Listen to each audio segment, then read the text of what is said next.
So the New York Post is absolutely horrified of the fact that the Biden administration has been prevented from telling social media companies what they should do. Apparently, the First Amendment applies.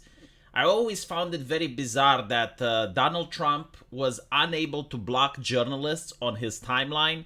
The Supreme Court said that he can't do that, but the Biden administration, apparently working, according to this article, with the FBI, Homeland, and other governmental agencies, could actually tell social media corporations what to do.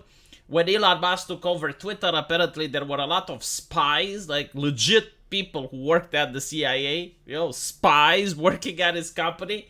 It was very bizarre, wasn't it? So my private company can do whatever it wants, I guess, well, with strict guidance from the government. And again, if that was with Twitter and it was revealed with the Twitter files that this was happening, the question is, like, what about the other social media companies? Like, are we to believe that Google and Facebook are being left alone? Or do they get guidance from the government as well? Well, apparently, after today, they shouldn't be getting guidance. I don't know if this injunction applies only to the White House and its staff. And even if it didn't, the government can always work with activist groups in order to, help the activist groups help the social media companies, basically. But it is interesting, and all of this started because of COVID, apparently. The Attorney General considered that the government did a little bit too much when it came to helping people prevent vaccine hesitancy. For those of you who don't remember, the situation was that atrocious that whenever you would go outside and talk to a normal person, like a taxi driver, a hairstylist, a waiter, like someone that you would interact with, and you would ask a question about COVID, everything they said, if you put it on social media, you would have been banned for a terms of service violation. That's how bad the censorship was.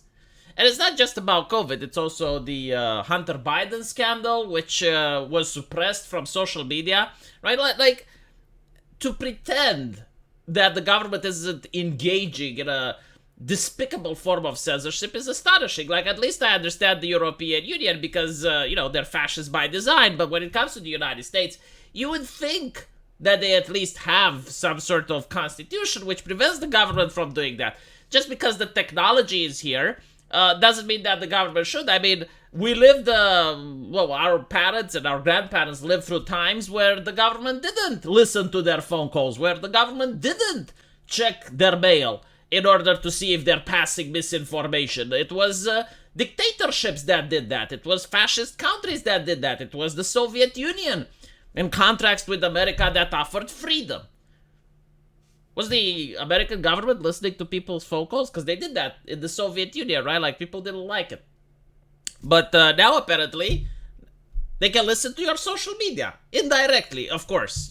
By advising the people from social media what terms of service have to be in place. And, we saw that they had direct influence when it came to COVID. Like to me, it was astonishing, because this is not even a conspiracy theory. Like, it was out in the fucking open. When you see the White House spokesperson, which at the time was circling back, saying that yes, we work with social media and we have a list of names, and these people we do not like because they're spreading dangerous and harmful misinformation. And I'm thinking, like, okay, the administration that cannot define what is a woman is going to help me figure out misinformation?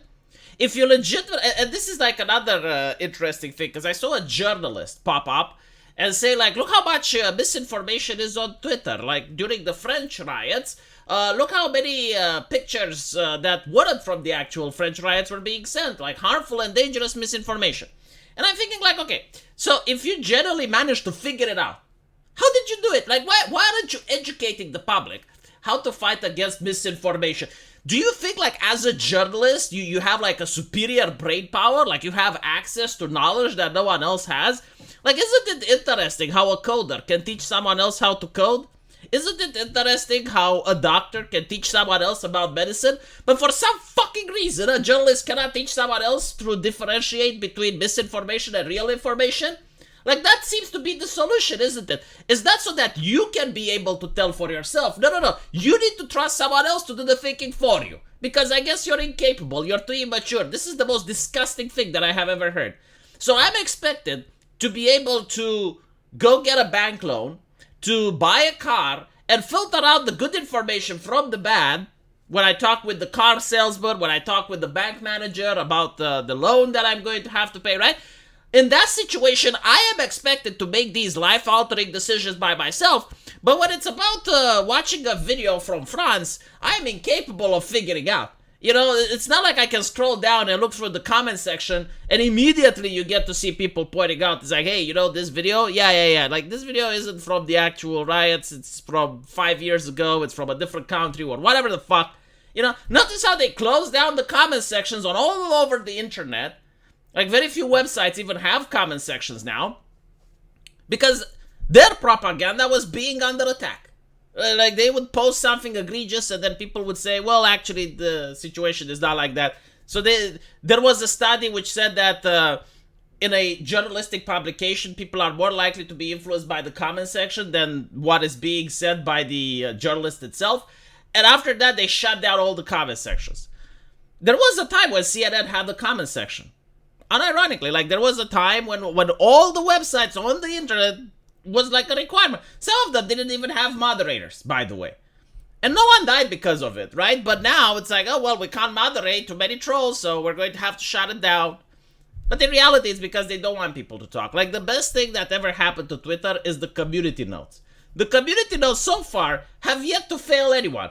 Literally, every single time someone says something that's not true and the post goes viral, they get fact-checked. Which is great. All of a sudden, the misinformation disappears.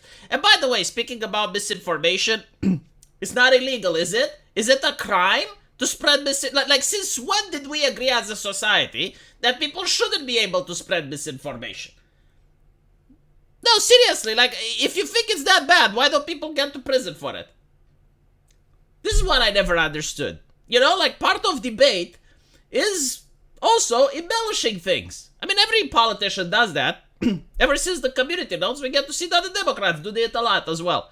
Right? Embellishing things, presenting your side of the story. Sure, like, sometimes people can be misled. Other times people can be nefarious and spread lies. But this is what a free society allows. You're not under a fascist dictatorship, because otherwise it means that there is a government body which dictates what is true and what is false. Why can't I be on that body then, huh? Why can't the Republicans just decide what is true and what is false? If you think that, oh, well, because you don't trust them, right? So why do you expect the government to be trusted when it's clearly a political partisan entity? Let me know what you guys think, and as usual, I will see you in the comment section. Take care.